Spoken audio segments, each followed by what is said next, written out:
ورحمة الله وبركاته وبليا مسلمة الروان قد تكون سنف قبدير في وان فايدا قد سنف قبو وان اسم فيدو جتشودا مال يتني وان يكون اسم دقماتي اتفايدا ما لا لا والله دقم ربي والله وبالله أمس ربي نسنف كقدجرا إسا خناني سينتني warri yookaan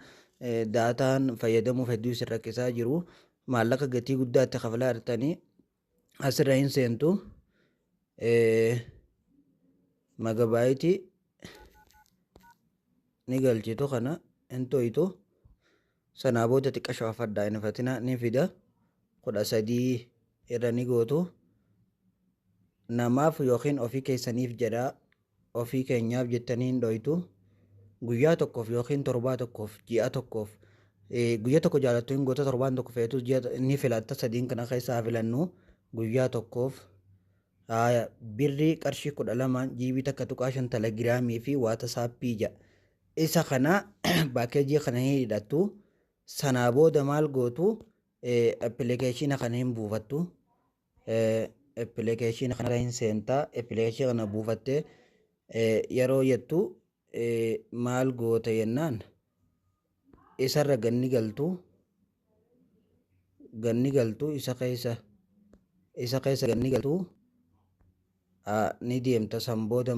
maal kajura deeyta telegiraamii Itoophiyaa WhatsApp Itoophiyaa telegiraam kajuu kanarratti hin dho'itu sana booda